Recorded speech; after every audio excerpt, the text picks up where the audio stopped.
much for that great music. We had quite some diversity in there, a bit of music from South Africa, from Europe, about Africa, and then we came to Ghana. Rather unfortunately, our time is up, and so we couldn't listen to what came from Ghana. But we will move on into the next session, or indeed the first session. And so I would like to take this opportunity to hand over to the chairperson, who is in the person of Dr. Ulrich Duo, to introduce our speaker. Dr. Duo. Okay. Good afternoon. Can you hear me? Yes, we can. Okay. Thank you, Pamela. Okay. Good afternoon, good morning, good evening, everyone, depending on your location. I'm Dr. Ulrich Duo from the Department of French, University of Ghana, Legon. And I have the honor to chair this panel, and we'll welcome Marley. Give me 1 minute, please.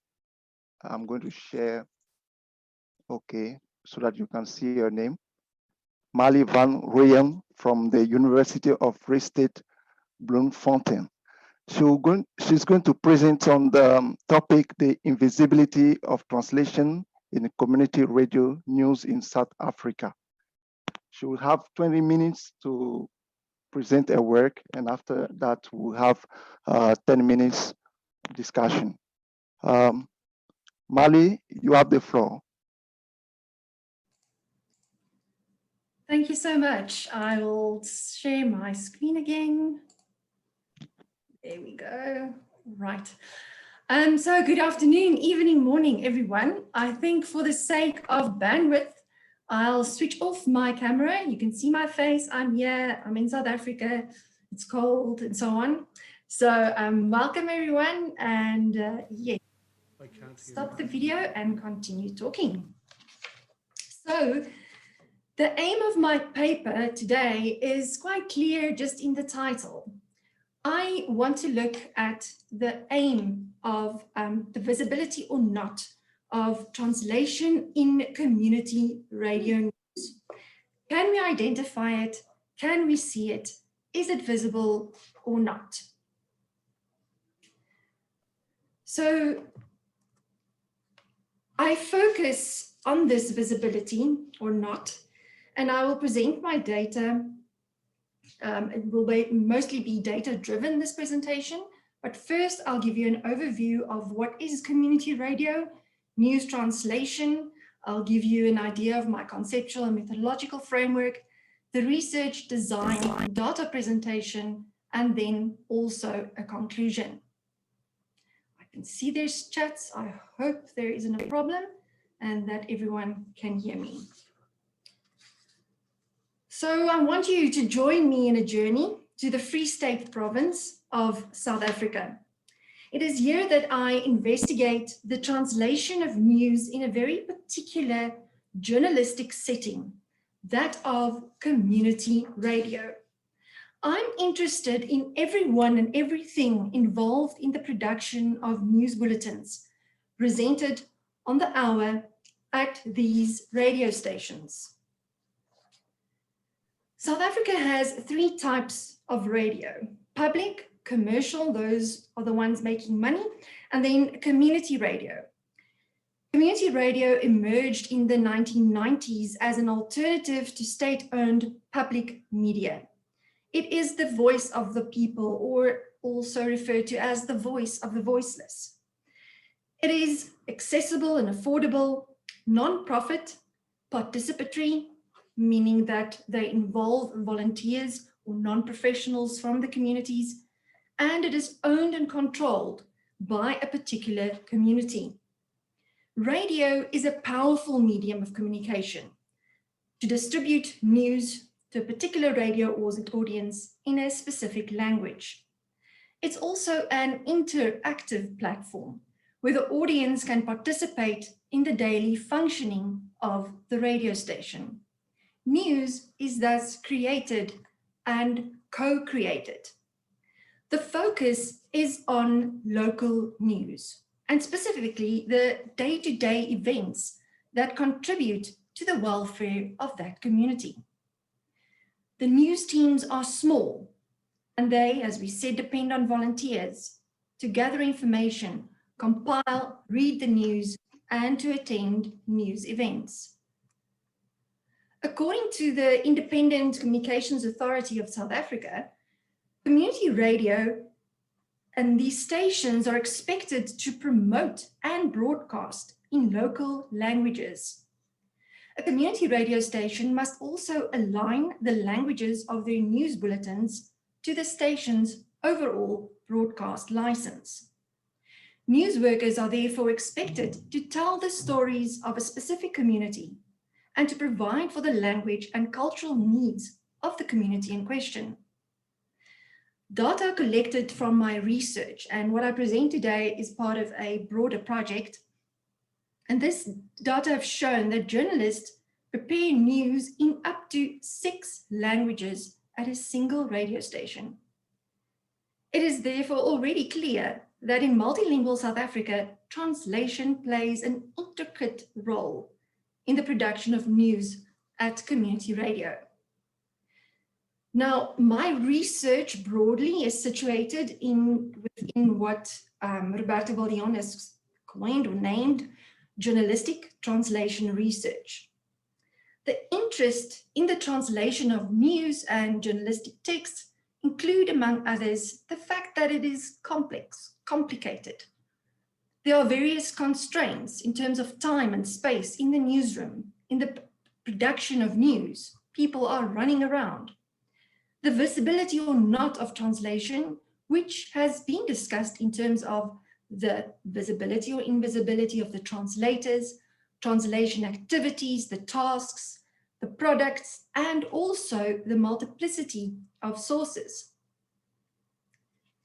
As a rule, news organizations do not appoint translators because the task of translation, they say, is typically embedded into the news workers' day-to-day responsibilities. They perceive these organizations' translation to be a totally different practice or a separate profession. On the level of translation as an activity, news translation is also said to be mostly invisible. Often, according to the literature, news workers do not view translation as different from the editing and writing of texts. They perceive translation as just one of the many activities in their daily journalistic writing repertoires. The perception by the journalists of translation as interlingual translation explains why researchers tend to refer to news translation and news translators as being completely invisible in a newsroom.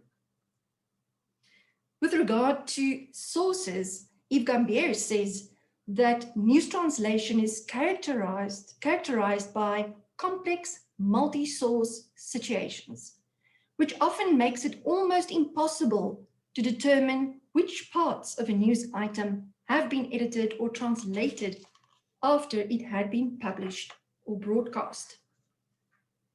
Van Doorslaer refers to 2 extensions with regard to sources, the one from a single source text to various target texts, for instance, receiving a single text in English, then translating it for a radio audience in English, Setswana, isiXhosa. And then the other extension, the second one, various source texts into a single target text. For instance, a press release, a phone call, or someone who just walked into the newsroom to give you information. Now, how can we get past all of these complexities? Not referring to complexity theory here for those theorists. Let's call it the complicated matters that we see in these newsrooms. I argue that the presence of translation as a phenomenon, whether in the form of the translator, product, process, or sources, could possibly be made visible through, number one, an awareness of the implications of multilingualism in these newsrooms, and then also through a conceptual framework. In this case, actor network theory by Bruno Latour, where I argue he gives as a conceptual framework to unearth the data that could shed light on the actors, activities, and news sources involved in the translation of community radio news. In A&T, the researcher is a little ant, a blind, myopic, workaholic, trail-sniffing and collective traveler to make the actors, human and non-human in the case of Latour, to make these visible. The actors also have spokespeople that speak for the groups, and this is particularly important in the case of the non-human actors. Following A&T, you become that ant, and I wanted, through my study, to make known, through the collection of data, the layered and complex reality of community radio news translation. As A&T researchers, we go into the field, we listen, we learn, we practice, we become competent. And here you will hear what Peter Flynn was speaking about in terms of ethnography. And if we do these things, we could, maybe we should, change our minds and our views. So the research design for the broader project was emerged through two different phases. The first was a concurrent mixed method design, where I collected both quantitative and qualitative data, and in the second phase, a multiple case study design. Both of these embedded in a qualitative actor network approach. I collected data from 12 community radio stations in the Free State province, the most central part of South Africa, and I traveled thousands of kilometers, 3,000 plus, to collect the data. So in the first phase, mostly quantitative data, questionnaires and interviews, and a lot of information about the languages people use. I wanted to build these little language profiles of people in order to see what type of language movements, translation moves were happening, translation flows. I also collected data in the forms of documents, secondary sources, for instance, the listenership figures of the radio stations, audio and visual material. I used this in both phases 1 and 2, and often used this as also an ethnographic term, as an unobtrusive approach to identify the human and the non-human actors. I used field notes where I wrote up my observations, everything that I heard, saw, experienced, and thought about during and after the observations. During the unstructured interviews, I elicited information by targeting participants who showed knowledge of the news writing process. Translation became visible in phase 1 already. People referred to their job descriptions, including the word translation. On a notice in the newsroom, it was said that a news reporter should be able to read, write, and be fluent in at least 2 languages. Participants reflected on the fact that they used translation to solve problems, the second bullet there, but they also identified it as a problem in some cases. And this is without even mentioning the fact that I was investigating translation. There were many dictionaries and terminology lists in the newsrooms, and one of the participants even mentioned using Google Translate to solve news problems with translation. With regard to the translation processes and activities, People emphasize the local as they translate into the local languages and therefore localize the stories. Translation, as Peter just confirmed. I reported evidence of news stories being rewritten for a specific audience by adding or deleting information as necessary. Here we have an example, just one, of where a participant explained to me what sources she used. Here you can see the different colors of the languages, 6 different languages. She used newspapers in English, radio, Afrikaans, Sesotho, English, and ATSA, etc., to create and write and translate her news bulletins. It becomes even more complicated when an individual is responsible for news in more than one language. So then you would have all these various source texts in different languages translated into, for instance, one person being responsible to write the news in English and Sesotho. Yes, this is very complicated. Yes, it's a multiple source catastrophe, we could say. But I do argue that if we follow the methodological guidelines that I present in this project, it could be possible to uncover some of the different source texts, written and spoken, used to compile the target texts. I wanted to present cases from 2 studies, but 2 of the radio stations, but I am only going to refer first to this one. I don't want us the time run out. So let's look at radio station ZZ. It is from a radio station in Botshabelo, an informal settlement east from the province's capital in Bloemfontein. The arrow indicates the building in which the radio station rents 2 offices, one for the broadcast studio and a small one used as the office and everything else. 84.5% of the area's population speaks Sesotho. The station has 102,000 listeners, and it broadcasts their content in Sesotho, English, Setswana, and Xhosa. News is only broadcast in Sesotho. I visited the station for a period of 2 weeks, following Latour's actor network theory guidelines, immersing myself according to ethnographic principles. I also collected qualitative data in the form of taking down field notes, observing participants, taking photographs, making recordings, leafing through all possible documentations, whether being community pamphlets or newspapers.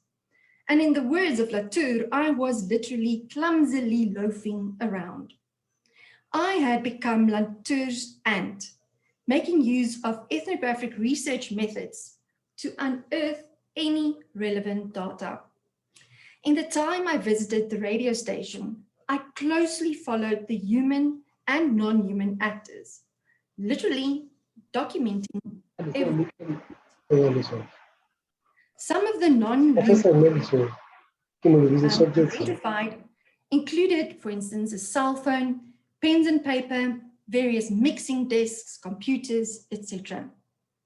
Now, to illustrate actor network theory in motion and to help us make some of the data visible, I am going to take you on this journey of a story that focused on a political march.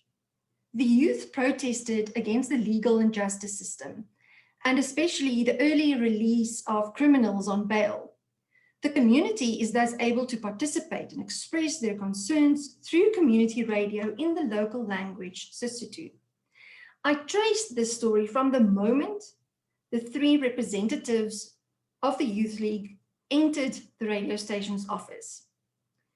In the following figure, I attempt to visually represent the manner in which the story developed and were translated for the audience. All the circles in this figure represent the human actors, and the squares are the non-human. I observed as 3 young men entered the radio station. They were speaking and interacting with the news writer in Sesotho. The news writer took down notes. He wrote a notice in Sesotho, which was sent to the broadcast studio, where it was read on air shortly afterwards. The news writer also prepared a story for a Sesotho news bulletin. In the meantime, there was another reporter in the office also taking down his notes when the three men visited the radio station. The reporter later explained he would use the information when he covers the story 2 days later. He, however, didn't pitch on that day, and the news writer immediately asked permission from a manager to scrap the news bulletin to attend the march and cover the story. He invited me and another general member of the radio station to accompany him to the nearby local court. At the march, I observed the news writer interacting with members of the youth party. The party's leadership read the memorandum in English to the group of community members as well as court officials. I took photographs and made audio recordings for my own purposes, but then also because the news writer asked me for my help as his cell phone's battery was dead and because his recorder was not reliable. And here you will see also discrepancies when we talk about ethnography and observation. Here I became a participant. The political party's youth leadership handed over the memorandum to a senior court official. The news writer asked members of the community for their viewpoints and also interacted with the representatives of the court. Back at the office, he worked through the memorandum, preparing a news story for the next news bulletin. He listened to the audio recordings, identifying sound bites that could be used in his news bulletin. He also prepared a news package for the current affairs program. He continued working on the story, also writing a report for a local community newspaper. The newspaper is not affiliated or linked to the radio station in any way. The news writer sent the story and 2 of my photographs to the newspaper. It's important to note here that it is impossible to indicate what happened before the political party members arrived at the radio station, and also what happened after the radio news was broadcast or the paper was printed. But we have a good idea of the process. So in addition to the data from phase 1, the data from the case study have confirmed that it is possible to a great extent to make the seemingly invisible visible. Data collected and analyzed in phase 1 made translation visible through the questionnaires and emphasized the multilingualism of people. We saw the dictionaries, terminology lists. We saw that people recognize translation as their duty and responsibility. This data refute claims in other contexts, for instance, France and Canada, where translation was viewed as an auxiliary activity, or where journalists would, for example, distance themselves from the word translation. In phase 2, from the case study, we see how multiple news sources are used during the inter and intralingual translation. We observed the notes of a news story taken down in English, translated into Sesotho for a news bulletin, an English memorandum used as a source text in combination with voice notes from members of the community. These examples counter studies by, amongst others, Valdion, who notes that the translation activity in these various sites has remained largely invisible and unaccounted for. Therefore, following an actor network approach indicate that it is possible to shed light on the processes involved in community radio news translation. Coming back to this image, where I bring together the first and second extensions of Van Doorslaer, it becomes quite messy.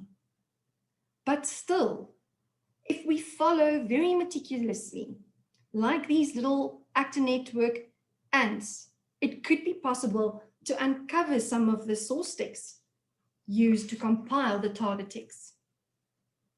To make the translation visible, whether the translator's translation activities, the product, or the sources, is a time-consuming process.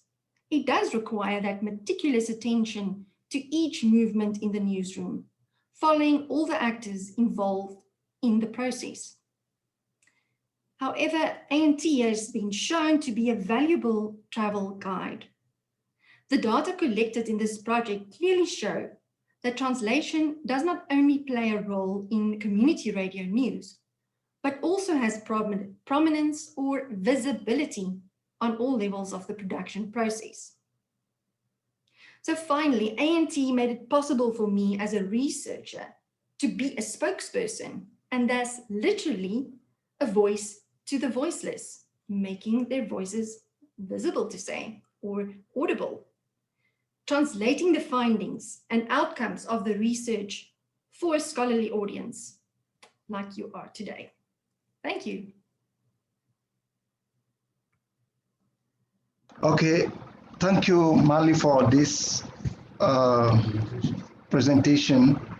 Now we're going to give the floor to the participant for the question and the contributions.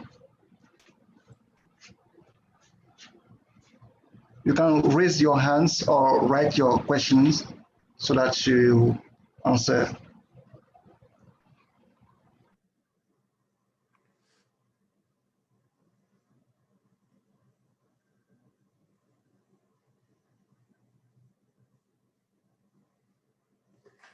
I can see the hand of Professor Bandia, Paul. Yes, Professor Bandia, you can ask your question. Can you hear me? Yes, please. All right. Okay. I just want to say it's a very, very interesting presentation. I'm very fascinated about this discourse around the network theory, which is quite revealing, and it's gaining a lot of ground within translation studies. So I really enjoyed the talk very much. Applied in a very precise, concise context, such as the one in South Africa. And I just had a small question. I just know if you can elaborate on this.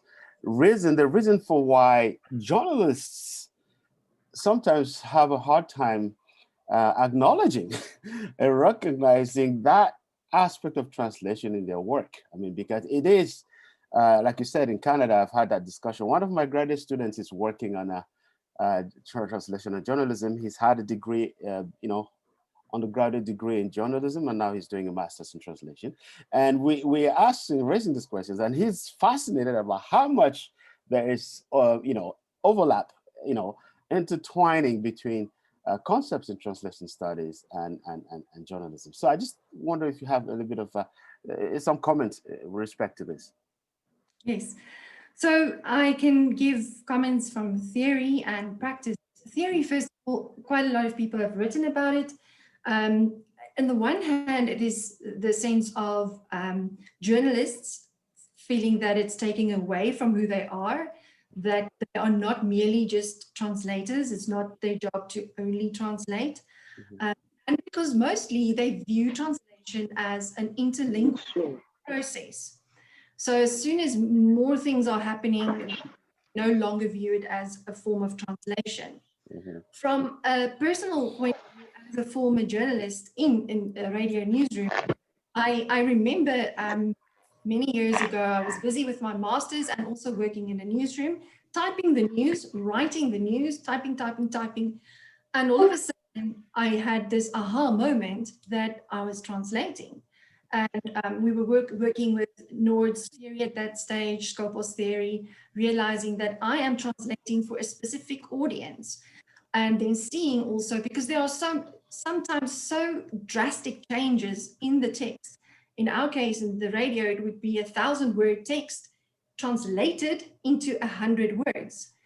So it is quite clear that journalists might not see it. We even see at universities that the disciplines of media studies and communication studies, they do not include translation in their curricula. We bring it into our curriculum, reflecting on the importance of being able to translate for a different audience, intralingually, interlingually. Ongoing debate. And what was clear for me, and the idea that I get is that it's almost in the more formal professional environments, like the public or even the commercial radio stations, but this is true for television, newspaper, everything, there would more be this distance from translation. While in the community settings, and that's why it's so important for me to put this data on the table, that people didn't even think twice. I'm translating. What do you mean translating? Yes, they're writing the news, but translation is a core part of what they do. And this, I was able to uncover this through the method followed. So yes, a very valid question and still an ongoing debate. And I hope that in a sense, my work will put it on the table that it's invisible in certain contexts, but not in this context. In this community African context, it is visible and it's possible to make it visible. I hope that answers your question. Thank you. Thank you, Marley, for your answer. I can see the hands of Dr. Chachu, Ebenezer, and Prof. So we're going to start by Dr. Chachu, and after we're going to proceed. Dr. Chachu, you have the floor. Thank you so much. We can hear you. Okay. Okay. We can hear you. Can you hear me?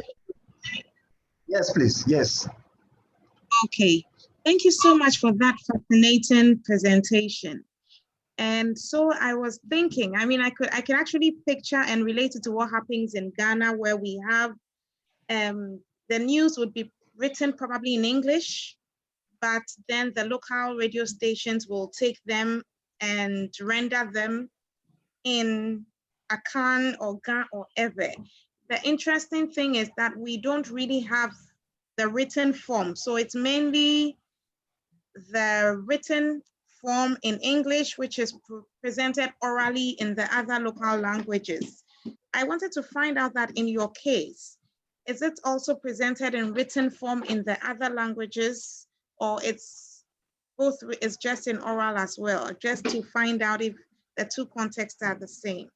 Yeah, that is fascinating because I would like to be there, and that's why I wanted to go to Ghana, but okay. Just more reason, because how on earth come back? Yes, it means there's something like sight translation or sight interpreting and simultaneous interlingual translation happening there, which is exactly the type of data we're looking for. But I saw the news written down. There were once or twice where people were a bit too late, and then they would actually sit with a cell phone and read it from English into another language. But those examples were very rare. So mostly I saw that they write down the news and then they read it. I hope to have a student now that will work on the textual data because I do not understand the languages. So that's also why it was so important to make these things visible. That we can also start looking into orality, and specifically then secondary orality in radio and television, and what aspects of orality play a role in the news production. Does the news change when the person is reading it? Do they adapt the news even while they are reading the written text? So thank you for that question. And yes, that's a good reason for me to get on a plane as soon as I can. Thank you. Thank you. Prof. Peter Frame, can you hear us? Yes, I can hear you, yes. Can you hear me? Yeah, yes, please. You can ask your question. Well, yeah, Yes, Mary, thank you very much for that very interesting presentation. I know your work well, but I was particularly interested in this idea of the voice to the voiceless, giving a voice to the voiceless, because what you've demonstrated to us is that there are whole loads of people, a lot of people out there with language skills and translation skills that they we actually don't even think about. So, you know, wouldn't it be a great idea to Prof, we raise can't awareness hear about you very this? well. Sorry, someone else's mic was on and then I couldn't hear Peter. Yeah, I couldn't hear him. Can you hear me now? I can hear you. Thank you, Okay. Peter. Yeah, okay. Well, I wanted to thank you for your presentation, Marley. It's always very interesting to hear you talking about your work. I had a question about the, you know, giving a voice to the voiceless, which is, I think, a very important thing. And what you've shown us is that these people have multilingual skills, they've got translation skills, and they're not even aware of it themselves, seemingly. With, you know, something to be rather jealous of in a way, speaking from a translation point of view. So perhaps, have you thought about sort of an awareness raising thing about this? Because I think it's really important. Thank you for the question, Peter. Yes, this is, I actually spoke to Kobus Mare today because this is post-PhD and I have to find my research trajectory moving forward. And it was actually to be in the field, continue with this work, to start with hopefully training programs and those type of things. Then COVID happened. So I'm still trying to find my feet in which way I can shed a light, because one can be presenting in these fora and publish, but it's still necessary to raise awareness in a different way. Exactly how, I'm not sure yet, if anyone has ideas, but it is a priority for me. What I can say is that we have a module in non-professional interpreting and translation, and we have included the work, the research of our colleagues in our department, and mine is then NPIT and community radio. So immediately it's starting to raise awareness with students, where they would literally be, oh, I've never thought of translation being this or that. So small steps that we're trying. Thank you, Peter. Thank you very much, Marty. Thank you. Okay, thank you, Marley. Ebenezer, are you still there? Do you want to ask a question to Marley?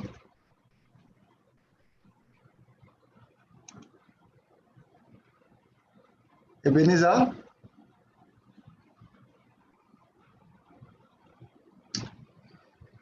Okay. I can see his hand up and... Yes, I am here. Okay. Okay. Okay. So, Marley, thank you so much for your presentation, and thank you, Dr. Marley. So this is what I want to say about your presentation, Marley. We are worried about the invisibility of translation in journalism, but are we worried about the invisibility of journalism in translation? Do you see what I mean? In the end, is it not simply that we call things names, the names we want to call them, but in reality, in every reality, we have a component of all other realities. Like, you see, a translator is at the same time a teacher, is at the same time a manager, is at the same time a journalist, but only that we choose because of the disciplines that we have given ourselves to study in university, to have an eye only. So it's a matter of focus. But in fact, if we want to study it right, we're going to see that what we are accusing journalists of not being aware of, we ourselves seem not to be aware enough of the presence of other of the realities of other professions in our profession. So that is a question and at the same time a comment. Thank you. I hear you, and I acknowledge the comment, but I do differ in a sense that being trained as both journalist and translator, it was always, and I was trained first as a journalist. Yes, there's a difference, and in this specific case, where yes, media studies would just very rarely be interested in studying translation. Why, I don't know. Where in translation studies we're interested in the phenomenon, maybe because we see what's happening. Also, if you in academia itself, I see the value of this for training, young people into the field, having these skills that they're not getting through programs in translation, to be honest. So yes, we can always have this debate, and we often do. Why do we look at a certain field from translation studies, but why aren't they looking at us? But it is more and more happening. I'm not going to stop doing it because they don't do it, because I still think I have a lot to learn and a lot to give, and to plow back into my training at least. So, but I hear what you say.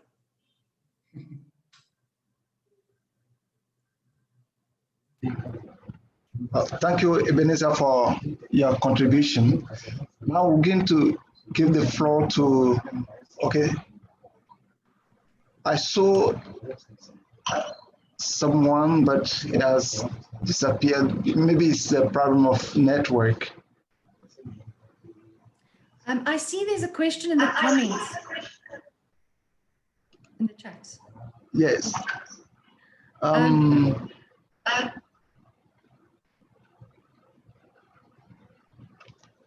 Someone is asking, can bilingual person do the work of a professional in journalism? Okay. Yes. The short answer is yes, and that's what is happening, because mostly in journalism or in a newsroom they wouldn't appoint a professional translator.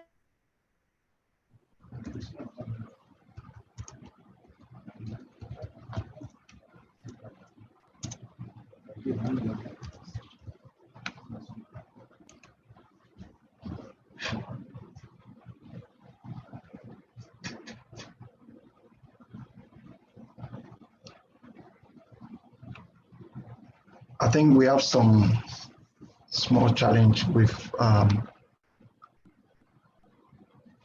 Mali's connection.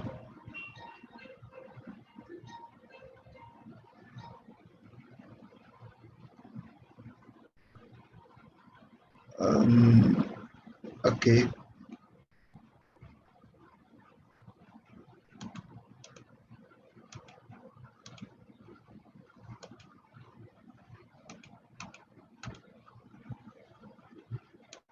Okay.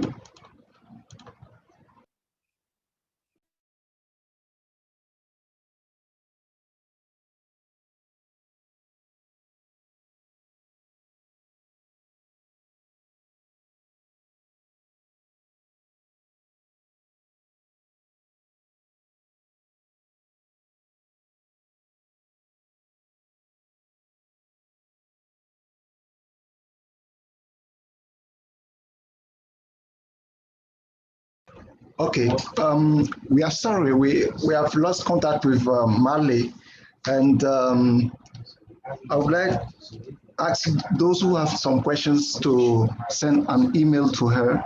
When she will be online, we'll ask her to give her email address so that you can write and send an email to her. Mali's topic was the invisibility of translation in community radio news in South Africa. We'd like to thank you all the participants for their questions and contribution. And we're going to proceed to the next presentation.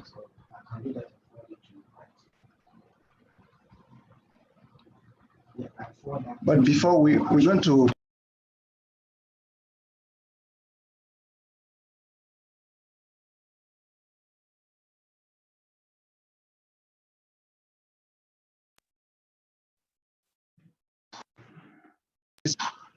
hello.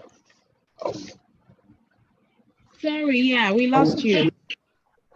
Yeah, we lost contact with Mali. I think it's some technical problem, and I think we're going to stop here, and we're going to ask her email address that we'll put in the chat box for those who have some further questions or contribution. So we're going to proceed to the next presentation.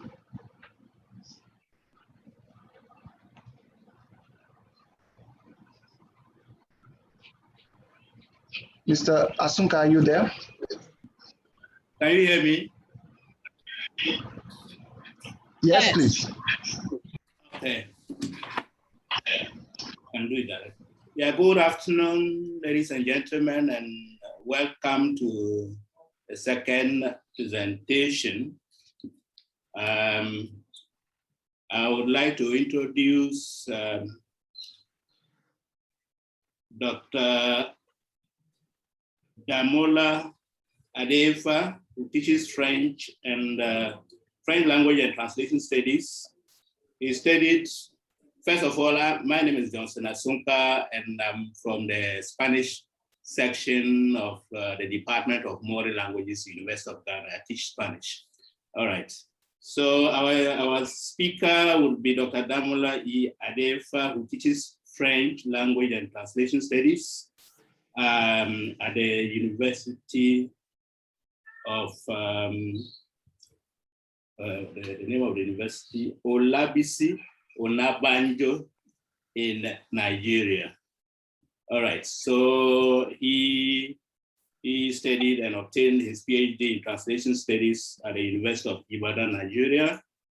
He's a member of the West African Institute of Translators and Interpreters, WIT, as well as Teachers Registration Council of Nigeria. His research interest is on applied translation, post-colonial translation, and translation theorization. All right, so audience, I leave you with Dr. Adefa, and I think he has 30 minutes to do his presentation. And the audience has 10 minutes to ask questions and also give any commentary or further insights into the topic. So, Mr. Speaker, you have the floor. Thank you. Good day from Nigeria here, and all protocols duly observed. I'm so sorry for that breakup, and it's as a result of the network challenging. I don't know if my screen is seen. Hello? Yes, we can see your screen. Oh, thank you. So I'm talking on Dio Fagunwa's narrative, indirect translations, and community interpreting, and trying to look at a textual archaeological reading of basically his classical work, which is Ogbojo Odeninu Igbo Irumole. So actually from my title, I've streamlined the discourse of my textual archaeological investigation to the first novel of Dio Fagunwa, which is Ogbojo Odeninu Igbo Irumole. This work basically will look at who Ogbojo Ode, it will look at Dio Fagunwa, his novels. Of course, I will look at his canonical novel, which is Ogbojo Odeninu Igbo Irumole, his translators and the translations. And of course, I will interrogate that from indirect translation perspective. And I will bring out certain peculiarity that has to do with Dio Fagunwa's canonical work. And from there, I want to see how this will affect, this has affected the promulgation of his work, and at the same time, how the work has influenced other writings from that end, linking that to the idea of community translation from another view. Well, basically, Dio Fagunwa, as formerly called, his name is Daniel Orowole Olorunfemi, and he has been acclaimed as the earliest writer of Yoruba literature in the Nigeria context. Among his first work, which is Ogbojuode Ninu Igbo Irumole, that work has been titled one of the foremost Yoruba writing, and is the primary work when we are talking about Yoruba literature in general. So the work is known as Ogbojuode Ninu Igbo Irumole, and basically it can be interpreted as the intrepid hunter in the forest of spirits. However, and that was published in 1938.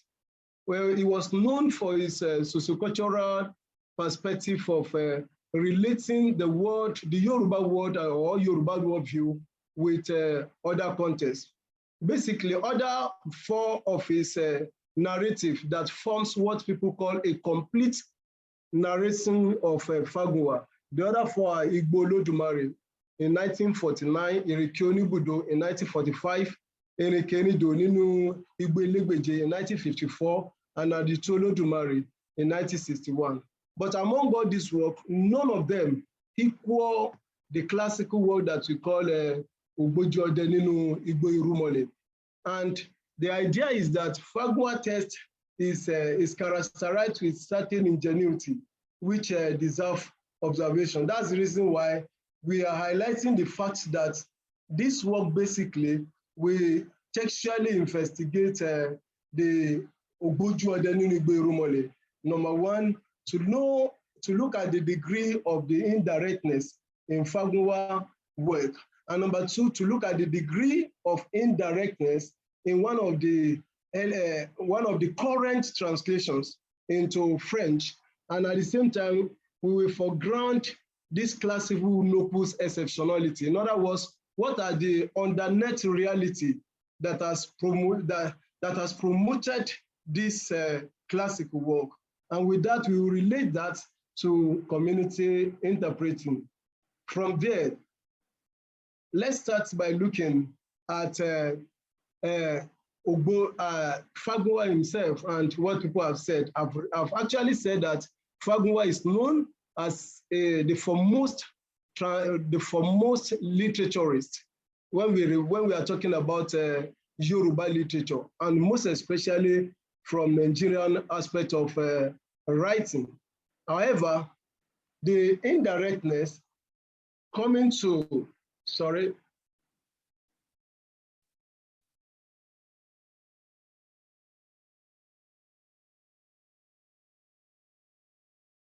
Okay, when we look at the indirect in translation, and we are saying that a translation is indirect from different perspective and from a different angle.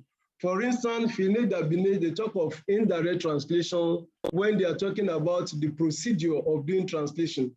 And they classify this into two. They talk about one is direct, and they are saying that the other is indirect. Basically, the direct has to do with the aspect of borrowing, calking, and literal translation, where the indirect look at others like transposition, equivalence, modulation, and adaptation. However, more than that aspect of viewing indirect translation can also be viewed, according to God's, as something that has to do with the readers of translation, in which we normally call the audience of translation, target audience, so to say.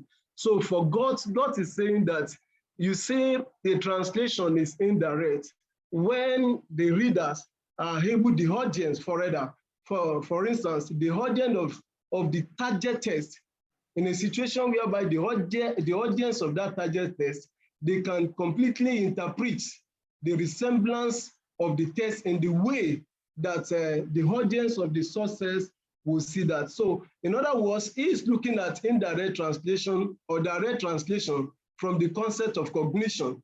So the ability of the target audience to see the meanings and the surrounding of translation is what he is looking at as indirect translation. However, central to this work is seeing indirect translation as something that has to do with two languages. It is referred to as by Ture as translating from languages other than the ultimate source languages. So when we translate from a language that is more than the ultimate source language, we are talking about indirect translation. And the same thing is likely to agree with Kittel and Frank when they see indirect translation as a translation into a language that is other than the language of the original, or a translation from the target into the translation into the target language. So from all this, we can agree that indirect translation is a translation that is a product of another translation, which is from another source language, different from the ultimate language. When that's indirect translation, and it is from that perspective that all that follows is going to stand. Now, talking about the theoretical aspect of this work, we are dwelling most especially on Pieta's conception of for grounding of indirect translation. Even though indirect translation, basically they are from different types and they could be examined from different angles.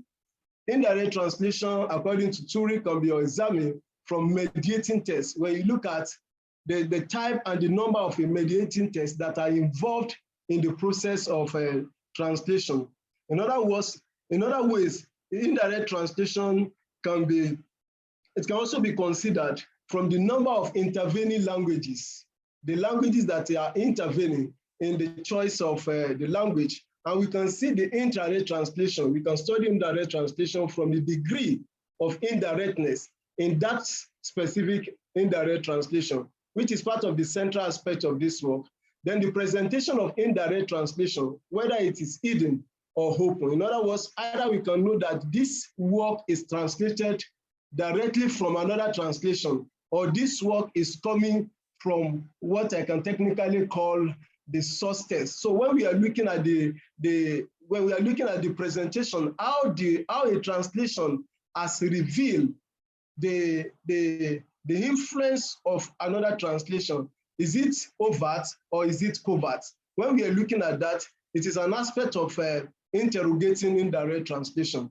And of course, the state of indirectness that could be proven. In other words, we look at how indirectness can be proven. In other words, how we can ascertain indirectness in a translation. So these are part of the interrogation, which Pieta also agree with. So, but methodologically, we are going to look at the argument, the position of Piena, that anytime when we are talking about indirect translation, or we are interrogating indirect translation, we have to look at it. We may look at it from the 5 words, and of course, an H. So he's saying that the consign of what has been translated is very central to indirect translation. In other words, we are looking at what has been translated. And other than that, we can look at indirect translation by looking at who has translated what. And not only that, we look at where an indirect translation is practiced. That's another aspect. And in other words, indirect translation can also be examined when we look at the time that that particular translation, which is always referred to as ultimate target text, at the time that it is translated. So basically, this is, the last one is when we examine indirect translation from how. In other words, the how of indirect translation refers to the question of how the ITR, the indirect translation, are made. That's the how of indirect translation. So that's asking us that do translators translate indirectly? When they translate indirectly, is it consciously, unconsciously that the translation is being made? And how is how more liberated are they from the concept of being enslaved in the aspect of translation? So translators translating indirectly. Is it unconsciously or is it consciously? Where are more changes introduced during the transition from the ultimate source test to the mediating test? So the second question of how is concerned with how we identify the mediating language or the mediating test in an indirect translation. When we are looking at a test that is translated from another test, therefore, how do we identify that mediating language or that mediating test? In order to see this is the test from which this one is translated, even if that test, even if it is not indicated in the ultimate target test that is translated. So going by that, I'm drawing my analysis from peritextual observation, epitextual observation, and comparative observation. In other words, we will look at the paratextual, look at a panoramic view of a translated text. When we look at the cover page, the preface, the annotations, and the introductions, looking at the back page and those preliminary aspects. So we are doing a peritextual analysis. But when it is epitextual, we look at other archival works and bibliography from reference literature that could be cited. Even an interview could be involved. Then we are doing an epitextual analysis. So to Piena, he argued that comparative analysis examined elements that are transliterated, elements that are translated in that particular work, like loan word, cultural phenomenon, and the like. So dwelling on this, I want to look at, the first thing is to look at Fagunwa's narrative indirectness. And as I've said earlier, we want to see if the canonical work of Fagunwa, which is Ogboju Odeninu Igbe Irumole, if there are indices of indirectness, in other words, those external indices that come to play that make that work canonical, that made the work to be seen as one of the most celebrated work in the history of Yoruba literature, and by extension, African literature. So that's what I want to look at. And for that, we are saying that a text is always related to some proceedings or simultaneous discourse, and tests are always linked and grouped in particular tests.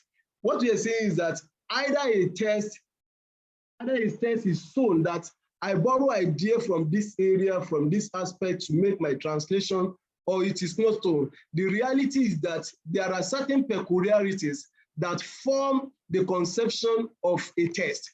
And that text, we agree that every translation is a translation of translation. So from Fagunwa's work that has been decreed and declared a canonical work, and as far as Yoruba literature is concerned, that work is linked with some reality.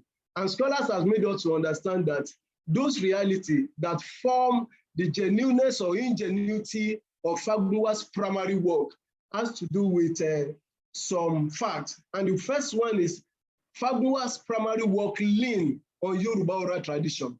In fact, he dwelled much on Ifa mythology and legendaries. So he is coming from the traditions and the heritage of African scholarship. So the heritage of African traditions to come and inject that into his work to make it a more unique Yoruba classical work. So Bangbose makes us to understand that one of the most significant inspiration of Fagunwa's primary work, which is Ogboju, is the fact that Fagunwa draws inspiration from the Greek mythology. Fagunwa, he draw inspiration from the Greek mythology. So Fagunwa had a lot of relationship with some Greek literatures, and from there he borrowed ideas and draw ideas that make his work to be more feasible. Another position is that other scholars have asserted that Fagunwa's work, he draws ideas also from apart from drawing idea from Yoruba tradition, drawing idea from Greek mythology, he also draw idea from English literature.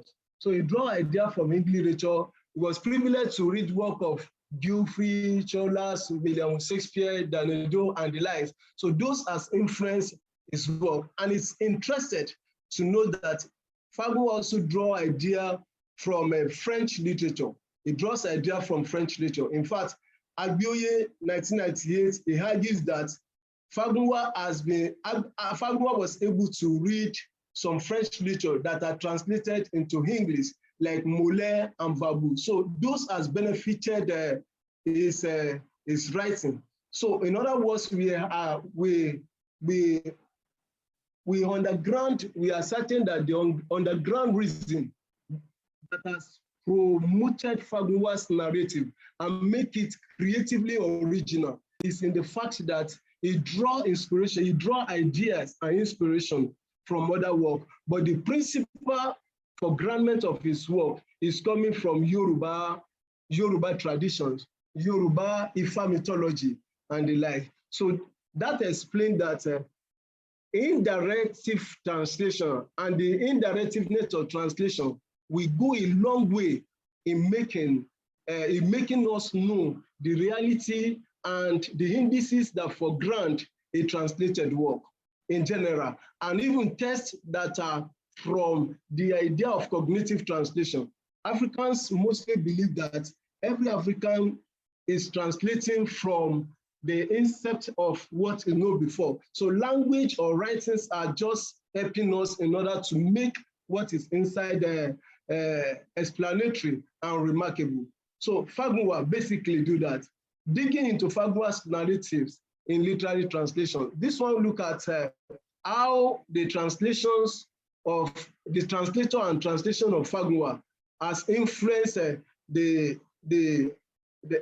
African togetherness and African promulgations of literary scholarship. Well, Fagunwa's work has been translated into Yoruba, then translated into English, it has been translated into French, it has been translated into Spanish, it has been translated into Arabic, and of course, it has been translated into other words. So this work are basically, they are translated, and that agree with Linford that every translation, that one hopes that translation, it agree with the prophecy of translation of Fagunwa's work when he asserted that further translation of his work into other world languages will make Fagunwa more widely known. Only then will he receive the recognition he richly deserves for making our own kind of writing, our special contribution to the literary history of the world. Linford, 1979. So we assert that his work by translation has made it translation, and translation has for granted the heritage, the sociocultural heritage of the Yoruba people and African society at large. Well, when we look at, as I've earlier said, the translation of Fagunwa's work, specifically, most especially Ogbojo Odeni Irumole, is translated into French is translated into English by Wole Soyinka, and into French, first by Olaoye Abioye, and second by, later translated into, second by Louis Camara. Those are the translation. Sorry, I'm having a little issue with my sliding. That's why I'm trying to check what exactly is wrong. But basically, I will look at Olaoye Abioye translated it into French as Le Pré Cherché dans la forêt investie de démons. And he translated the other four books, Igbo Olodumare, as La Forêt omnipotent, Ereke Onibudo as La Fortune Suri, and the other two, Papu and Temiab and Mr. Divine. So there are, what we are finding here is that there are also instances of indirect translation coming from Fagunwa's work. And a good example of this is Louis Camara's translation. Louis Camara is an Ivorian francophone. He retranslated Soyinka's translation of Ogbojo Edeninu Irumole into French as La Forêt au Mille Démons. Being an Ivorian translator, Ivorian francophone translator, one will ask that, how would that translation be? And if he had a privilege to see the translation of Soyinka, and of course, or to see the translation of Olaoye, Abioye. So in the work of Ogboju, which is translated by this Ivorian scholar, translated by Camara, it's made us to understand that that translation from the cover page, there is an idea to note that is that translation is really a translation from Wole Soyinka, because in the cover page, Louis Camara has it that D.O. Fagunwa, and after that he has his name, then he puts his translation. But when he go deeper, another thing changed. Sorry, I think I'm having an issue with my slide. When you go deeper, we look at the cover page, the name of Soyinka is not there. And when we go deeper, we later discover that he dedicated the work to Wole Soyinka. So, and when we interrogate the work with paratextual interrogation, we discover that even though Soyinka was not mentioned at the cover page, which one would expect a translation coming from Soyinka's work to bear his name, but he said that Wole Soyinka, sorry because I cannot share the slide again, Wole Soyinka Lene illustrate. In other words, that is to Wole Soyinka the renowned headers. So likewise, the headings of each chapter reflects a calque, a French calque of Soyinka chapters heading in English. For instance, the first chapter of Camara's translation in La Forêt au Mille Démons, he has it as L'auteur raconte Akara Ogun. And L'auteur raconte Akara Ogun is a word-for-word translation of the same into English, which Soyinka has of the same into Soyinka's translation, The Forest of 1,000 Demons. And Soyinka calls it the author meets Akara Ogun. So thereby, L'auteur raconte Akara Ogun, and the author meets Akara Ogun becomes a word-for-word translation, which even other translation that are coming from Yoruba into French is taking another thing. The precision here, the same thing happened with Akara Ogun àti àwọn òbí rẹ̀, which is from the UST. UST will suggest the ultimate success. Akara Ogun àti àwọn òbí rẹ̀, which is the ultimate success, is translated into French into English by Wole Soyinka as translated into English as Akara Ogun meets his parents. And that is the same thing that is reflected in the Camara's translation, where he has Akara Ogun et ses parents.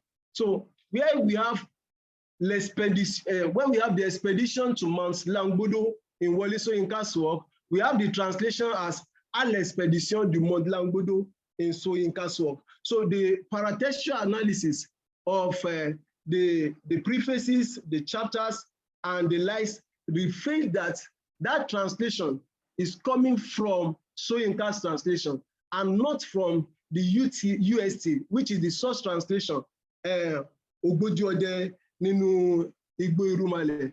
And conventionally, one would expect that a translation will take the chapterization, which Ogboju has. Ogboju has the chapterization, but Soyinka's work does not have that chapterization. And the same thing happens in the work of Camara without chapterization. So in fact, the first sentence of the chapters of USA, of Fagunwa's original, has it as ẹ̀yin ọ̀rẹ́ mi, bí òwe ni à ń lo ìlú ògìdìgbò, ọlọ́gbọ́n ní jó, ọ̀mọ̀ràn ní sì mọ̀. Ìtàn tí mò ń sọ yìí, ìlú ògìdìgbò ni. The word ògìdìgbò, I'm so sorry, I have a very strong challenge with my PowerPoint, and that has been affecting the view with others. So he called Ogidigbo in the translation of Soyinka. Soyinka changed it to Agidigbo, and the same thing reflected in Kamara's work. Kamara called it Adigbo. Having even my friends, where Fagunwa started with Ẹ̀yin ọ̀rẹ́ mi, Soyinka has it as my friend, and Kamara reflects the same. My friend Paul, that's how Soyinka put it. So Kamara reflected the same and called it also vous. Kamara called it also my friends, or Kamara, instead of going and saying Shezame, which simply will reflect Ẹ̀yin ọ̀rẹ́ mi, Shezame.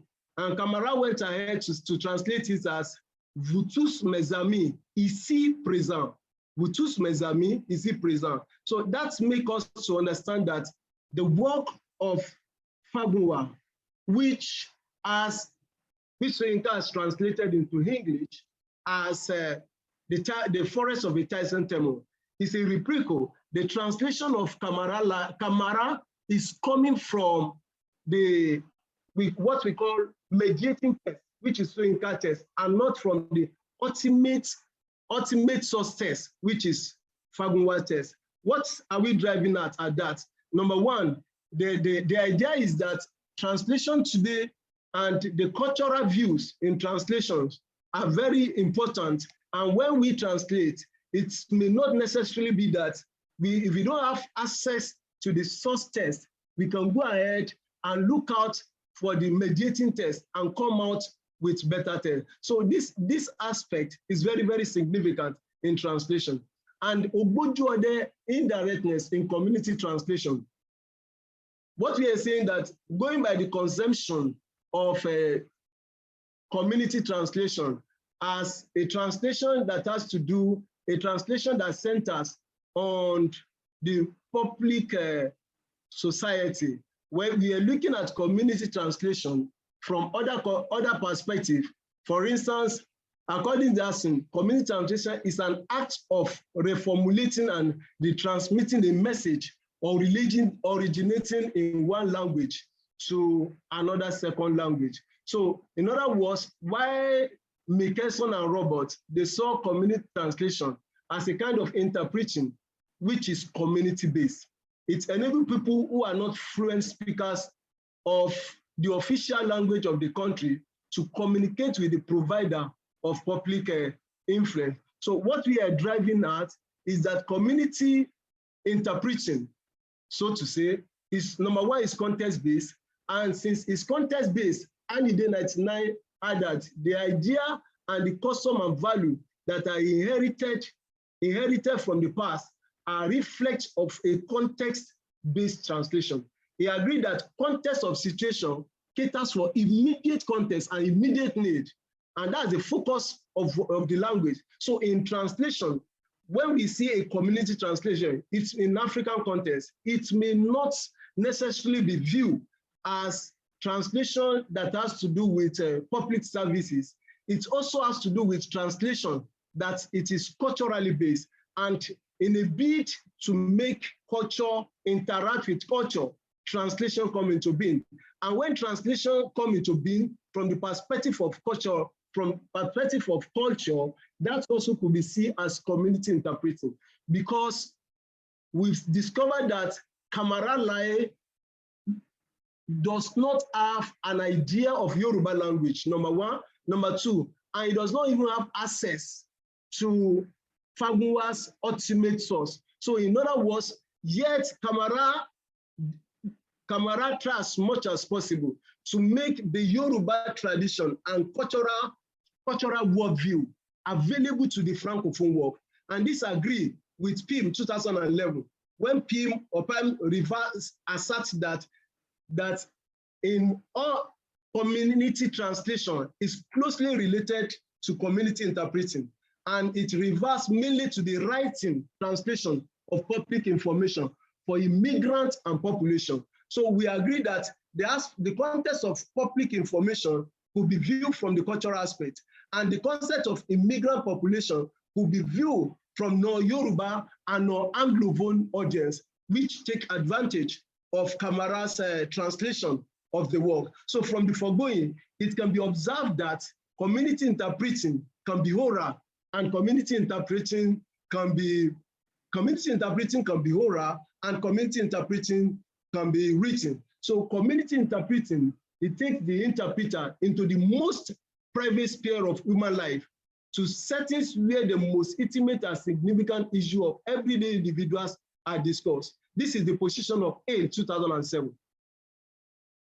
Community interpreting is a setting where execution by executive will refer to the writers, where writers from different cultures and languages meet each other.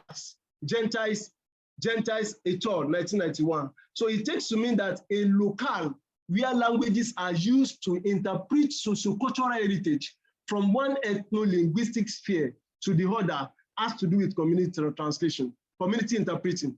Community interpreting therefore penetrates into cultural infused writings and archives, which thereby foregrounding and showcasing sociocultural distinctions and ethnological tradition. So the concept of community interpreting is mostly concerned also with the projecting of cultural worldviews of a community, knowing really well that a community interpreter tactically represents and localize the view of a community. So D.O. Fagunwa, in his four works, in his canonical work, has made the tradition of Yoruba accessible to the Yorubas. So Yinka took it from there, making the tradition of the Yoruba accessible to the non-Yorubas. And of course,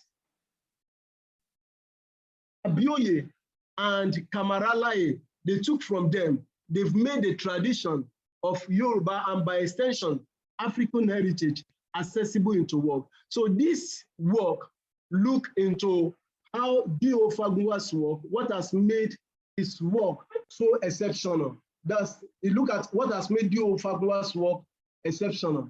And more than that, you look at the position of D.O. Fagunwa's work. If you look at it, it has made us to understand that Louis Camara. Sir, you have 5 minutes. Okay, sir. So the work has made us to understand that Louis Camara, the translator of Fagunwa's, the translator of Soyinka's work, has projected the African heritage, the African cultural heritage into the French, into the Francophone work. And more than that, the work has said that a indirect translation is a good indices for promoting community interpreting. Thank you so much.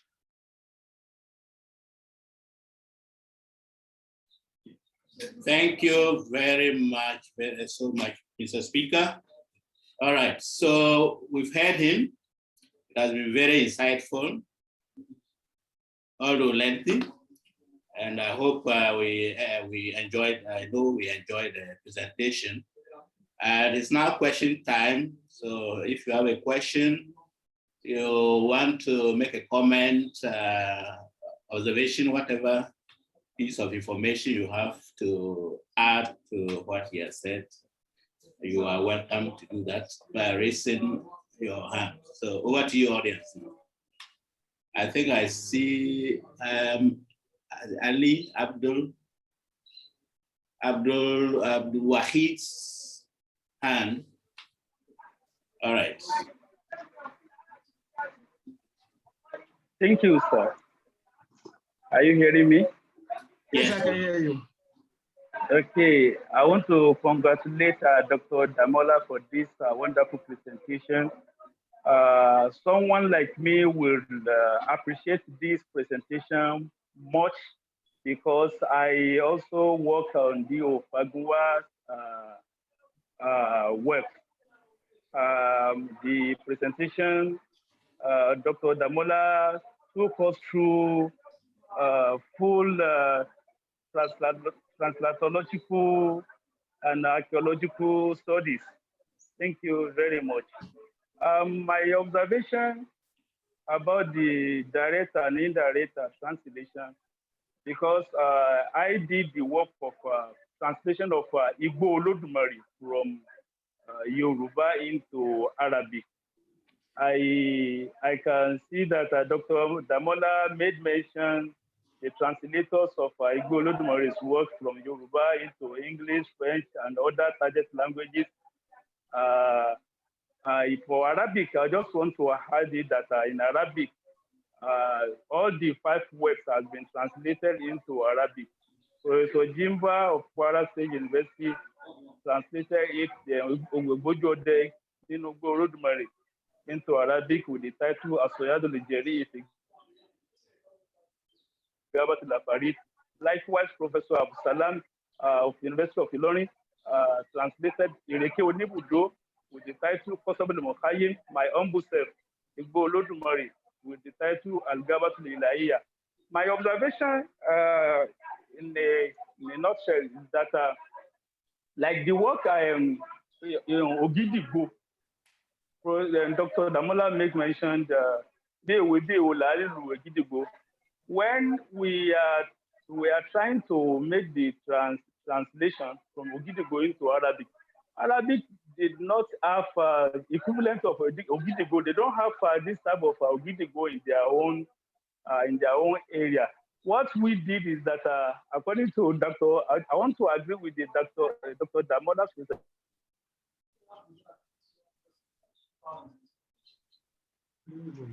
I think there's a hold up. There's a hold up there. This indirect Interpretation. Ogidigbo as a non-umin Tibli. That is a kind of drum because we don't have Ogidigbo in Arabic language. That is what we did just to conform with Dr. Damola's presentation. Really, thank you. God bless you. Thank you. Thank you for that observation. The word Ogidigbo is translated by Soyinka as Agidigbo, and critics took him up because Ogidigbo, just as you've rightly said, sir, is a kind of drums, and it's revealed a kind of sonorous interpretation of words. You drum it and you can even use it to sing. However, Ola Oyabioye translated it the way you translated it. Ola Oyabioye, he retained Ogidigbo as Ogidigbo, and he called it an espèce de taboo. In other words, a kind of drum. So going by that, but the most important thing, either we translate, or we borrowed, whichever one we decide to take. The most important thing is that to make sure that the African culture in translation, African culture are projected into the other world context. And that is the essential of this uncommon word and African cultural nuances in translation. Thank you so much, sir. Thank you. I think we have Peter Flynn. I guess it's Flynn. Prof. Peter Flynn has a question. Okay. You have the floor, Prof.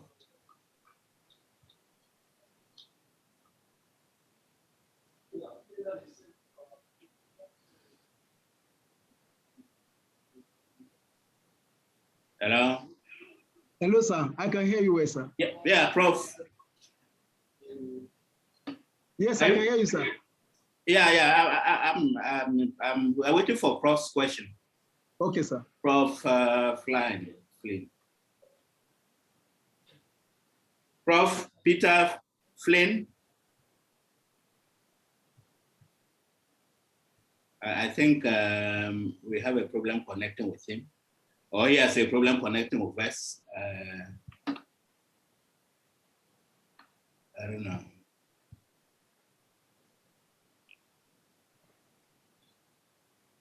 What's the problem? Okay, do we move on to? If he can type his question, because we see that his mic is on, but it's not moving. So probably there's a problem with the audio. So he could also type. Okay, Prof. So if you can hear us, well, if there's a problem with the audio, it means they can't hear us. Then I have to send a message inviting him to type the question.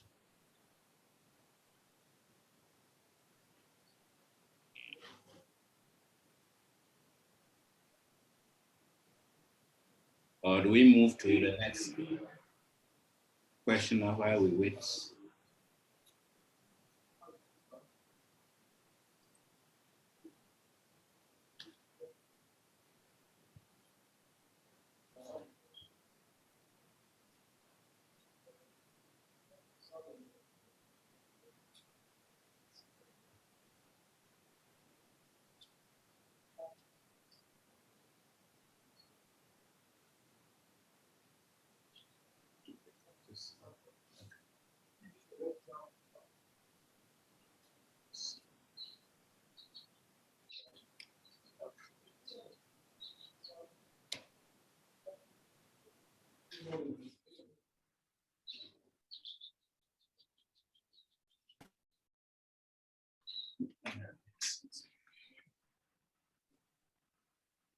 I think we can take another question while we wait for Prof's question. Is there any hand? I'm not seeing any hand yet.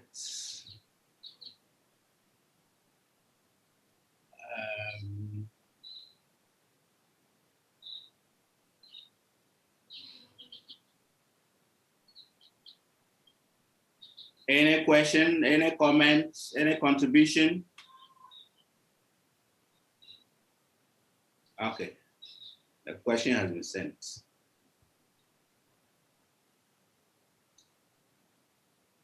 We're not locating the question.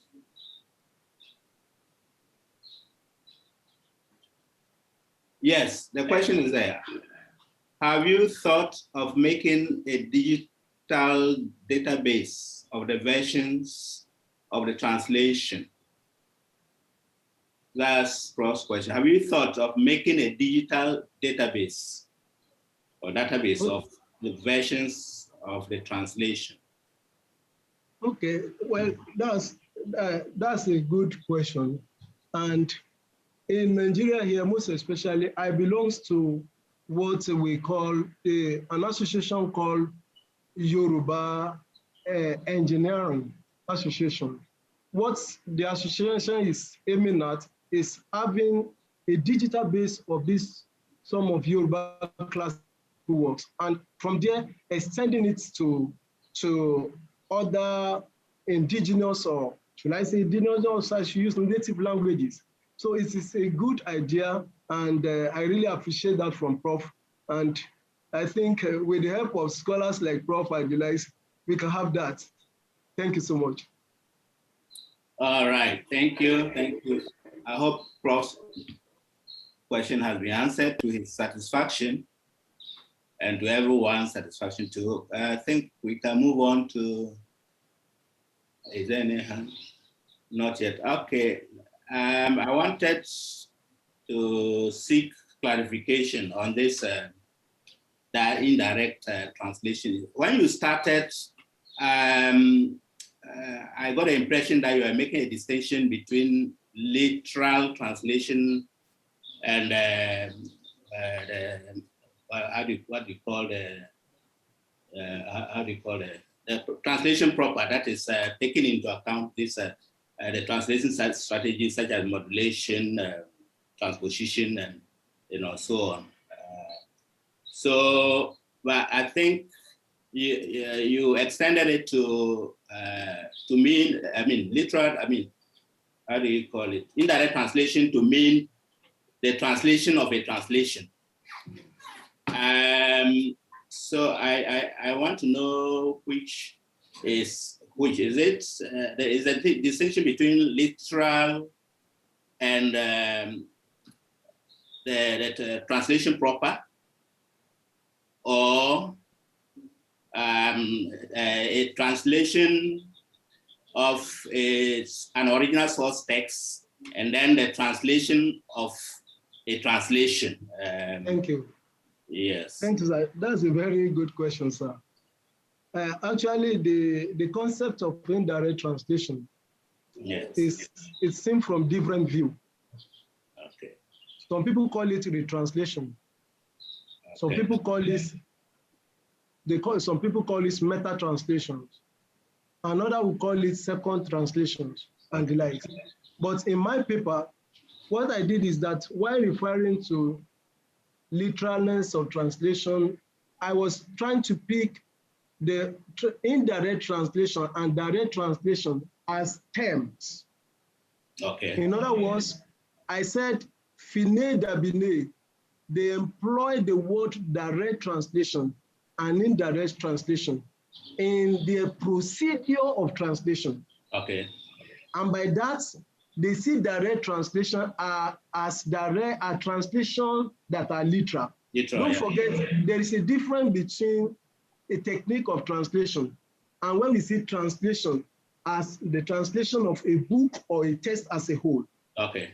So, fine dabine, they were not talking about the translation of a book as a whole. Okay. They are talking about the technicality of translating, the procedure of translating. Yeah. So by that, they talk about the directness of translation and the indirectness of translation. Idiomatic, I wanted to say idiomatic translation, yeah. Yes, well, so for their directness of translation, they're looking at, they have the three technical words for them, which they will call l'emprunt, and which is borrowing. Or borrowing, they talk of borrowing, they talk of literal translation, and they talk of CAC. So, but for the indirect translation, they talk of which now is which is not that it's not direct because there are a lot of things that are coming into it, and they look at that from the perspective of transposition, equivalence, equivalence adaptations, and of course the modulation. Sure. So that is the view of indirectness. Yeah. So, and they are viewing that from the angle of an operation that is done on translation, on a translated work. Okay. Okay. Now, and taken by that, God is trying to see indirect translation or direct translation from the interpretation of a translated work. Okay. That when the audience pick a translated work, could they understand the environment of that translation? Yeah. In the same way that the source audience will understand your environment of a translation. Yeah. Now, for instance, we are talking about Agidigbo now. Yeah. Okay, Agidigbo, we are saying is a type of book. I understand Agidigbo or Ogidigbo, rather, better still, being a Yoruba person. And I know how it is. I will have bring the picture and some other, but I have issues with some things. So I understand. So God is saying that a translation is indirect. Okay. When you cannot, when the target audience or the target reader cannot completely understand some concept as the source reader will understand it. And a translation is direct when a target reader can understand concept in the same way that the source reader will understand it. That's their position. But we see in this work, we see indirect translation as every translation that is coming from another translation. And to that, you see, we call that the translation, the source text. The original source text, they will see it as the ultimate source text. The second text, from what text is coming from, they will see it as a mediating text, empty. And the translation now, which is the third translation, which is a translation of another translation, they will see it as ultimate target text. So in this context now, we are seeing Ogbojo Adeninu Igbo as the ultimate source text by Fagunwa.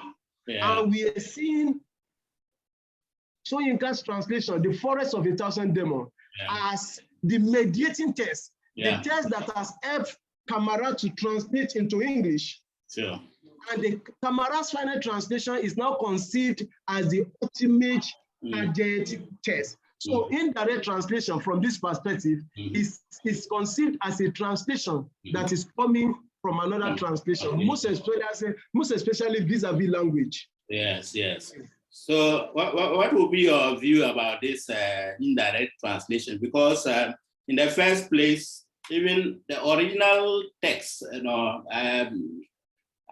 the writer loses something when he is translating what is in his mind onto put it black and white. At least you are not able to capture all the nuances of your mind. So even writing, the author himself loses something, and then the one who translates it into a second language, another language, loses even more. Then now coming to translate it, a translation, you end up just losing so many things, so many ingredients. Talking of cultural aspects, talking of the traditions of the people, you end up losing. So what is your idea or opinion? Thank you, sir. Yeah. When we talk about the translation, basically what is significant, and we may need to tell translators to note, is that when you are translating, let people know from which principle you are coming from. For instance, Soyinka translation, he said this is a free translation of Fagunwa's work. Okay. By saying free translation, that translation is target audience center. Yeah, sure. If I say this is a faithful translation of Soyinka works, which is that of Olaoye, that translation is source author-centered translation, and that is what has brought the idea of foreignization and domestication. Sure. In other context, so for foreignization and domestication, what is important now, that will now take us to scopus. The scopus of translation. The scopus of translation is what is that translation meant to do? The function, the purpose of that translation. If the purpose of Kamaralaye's translation is to make some Yoruba traditions accessible to the Francophone world, that idea may not necessarily call for a faithful translation. But if it is its purpose is to make sure that we is transposing the Yoruba cultural indices. So in other words, that translation may not be domesticated. It will fall under a foreign translation by vanity. So what we are saying now is that today, contemporarily, in translation, the idea of this translation is correct, this one is not correct, is not mostly, in some cases, it's not the primary purpose. The primary purpose is that are Africans transposing their culture into the European world. Are Africans transposing their culture? Are we showing forth our cultural distinctions to the outside world? And in that, we will not let the translation, let me use the word translation enslavement, stop us from showing forth the cultural distinctions through translation. So basically, I'm trying to say that for now, what is important in translation is why am I translating what? Scopus, Thank you. Thank you. Okay. And I think there's a question from Luke Livesey of this is the University of Ghana. Thank you very much, Senora Sunka, and thank you, Dr. Damola, for that wonderful presentation. Because you mentioned direct translation, I realized that I would need to ask a question. In your opinion, considering— Please speak up a bit. Kindly speak up. Sure. Yes, considering, can you hear me now? Yes, sure. I can hear you. Yes, you mentioned direct translation, and I'm just considering the misery and splendor of translation. And I would like to know whether, in your opinion, in view of the misery and splendor of translation, propounded by Jose E. Gasset, is direct translation possible? Okay, thank you. Okay. Let me come by saying that the concept of intransferability, when we say a translation is possible, a translation is not possible, it's now becoming a vague idea, because what we are seeing in the world has made us that the idea of traducteur, that translations are traitors. Traitors, yeah. To go by the Italian classic words. Traditore. And that has affected so much African translated work. And that draws us by the context of equivalence. Before now, when you are translating, you are looking for equivalence. And in looking for equivalence, one is trying to promote other language. And we know that language is power. Let me take you back a bit. In the translation of Ogbojo Odeninu Igbo Irumole, everybody knows that in Yoruba, there is a word, there is an idiom that is called, there's an idiomatic expression that is called Moba Esemi Soro. Moba Esemi Soro. We are taught primarily that when we are translating an idiom, we should look out for an equivalence. And Moba Esemi Soro is like one is saying, I took to my heel in English. Do you know what Soyinka did? Soyinka, even though conscious of that idiomatic expression, he didn't use that. Soyinka used the word, I have dialogue with my leg, which is a literal translation of Moba Esemi Soro. I had dialogue with my leg. Today, in the Nigerian linguistic community, that expression is going along, and people are now using it as saying that I had dialogue with my leg, and it's going out. So by that, the cultural inheritance of Yoruba language is being projected in the world in the same way that when we think of idioms, we think of European languages. When we think of idioms, we think, and even they are saying that while we are translating, at times we look out to make sure that we look for the equivalent, and by that projecting that other languages. And for Abioye, what Abioye did was that Abioye will use a literal translation and go ahead and still use an equivalent. In other words, with equivalent, you understand what he's saying. With ISRA, is introducing another thing to you. So today, anything that can be expressed, scholars are saying that anything that could be thought of can be translated. A follow-up question to that. When he translated by what, having dialogue with the legs, did he put a footnote and then go to? No. He go ahead and say, don't forget. Then the target audience will not understand. The target audience would not understand what he said. That is the idea of context of culture. How do we come to sir? I'm coming, sir. How do we come to understand the idea that I had that I took to my heel? How do we come to that? It's idea? In their culture. I mean, it's in their culture, so they will understand. The English audience would understand it because it's from their culture. Thank you, sir. When we say I took to my heel the other time, I am saying that I'm using it because I have read it and I have been taught of it and I know it. And even if I don't know it, I will look at in translation. Okay. I'm trying to say that in translation today, you might say I took to my heel. The context. Prof talked some minutes ago about context of situation. The context. It is in my work. You see, the context of that situation will give you the idea of that expression. In fact, my postulation in some of the idea in another work is that it is now the right time for Africans that are translating to be conscious of projecting the African literary figures into the other languages. If understanding it will be to add a kind of expression that will make them to understand. We talk about la traduction des inconnus.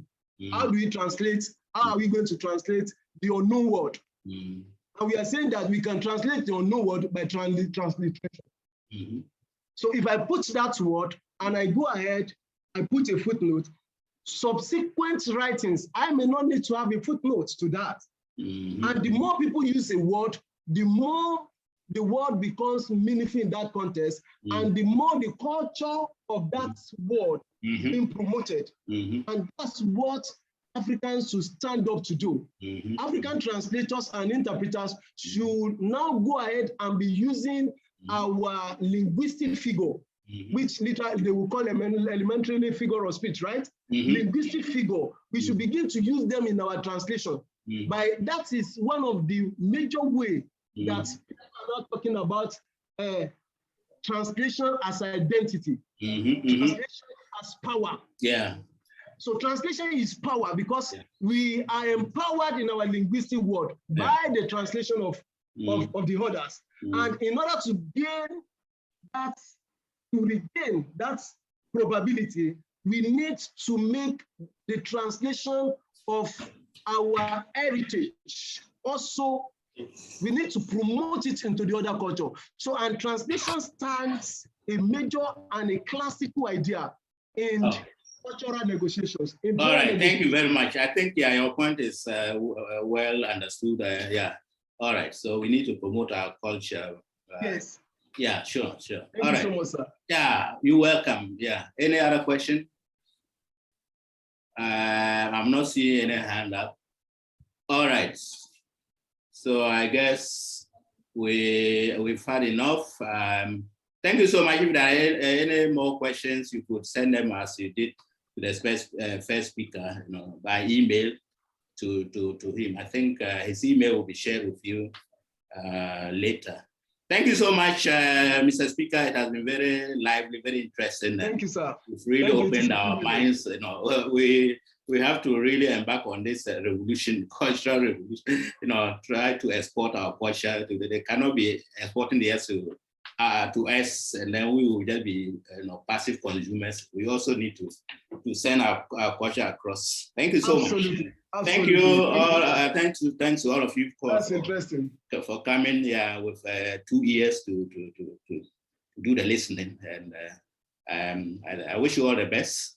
I think after this we have a break or what? Okay, the next item on the agenda is announcements. All right, so I think the Pamela? Yes. So Miss Pamela. Yes. So over to you.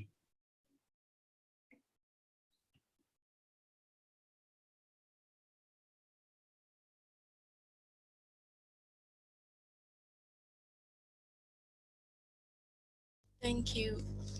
Thank you very much. The announcements. Hello? We can hear you. Okay, sorry about that. So the announcements for today is that tomorrow we will be having the second session again at 12:30, and we entreat everybody to join us at 12:30 p.m. GMT for the continuation of this webinar. Okay.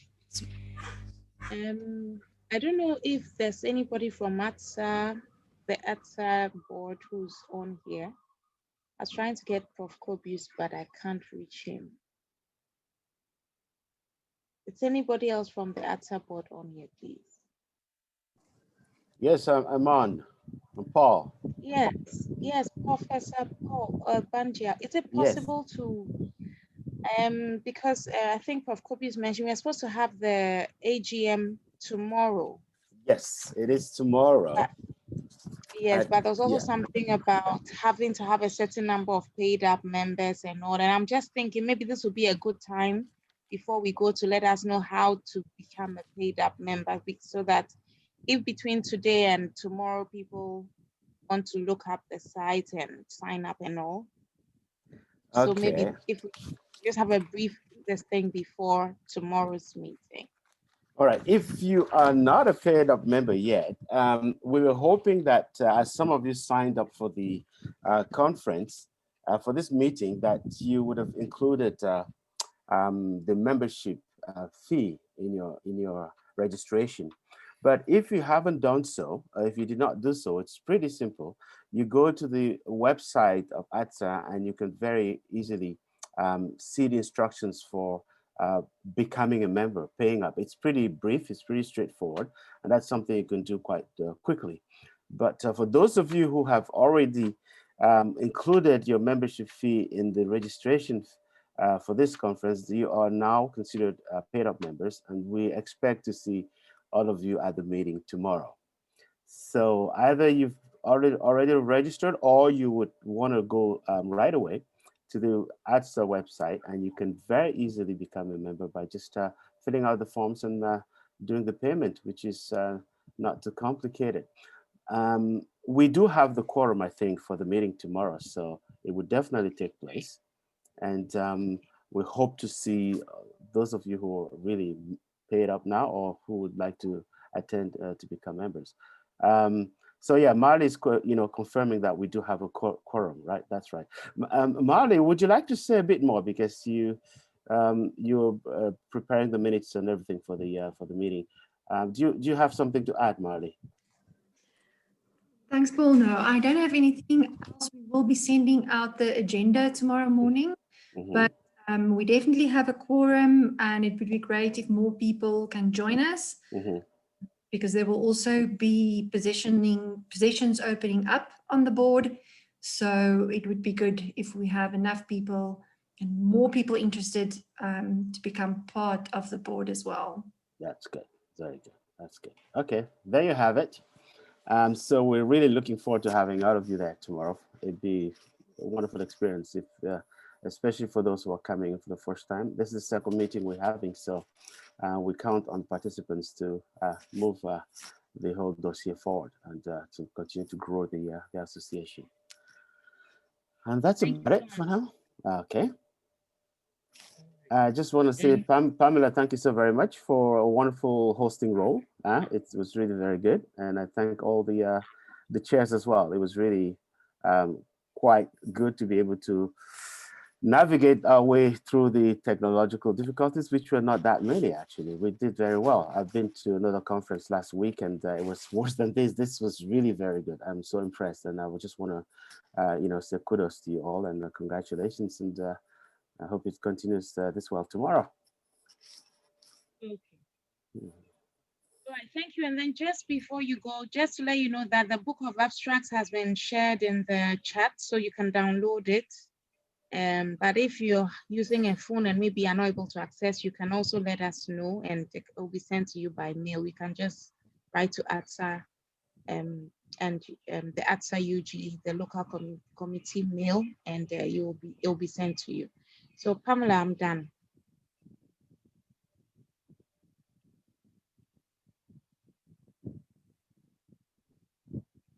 Thank you very much. And so this brings us to the end. This brings us to the end of today's session.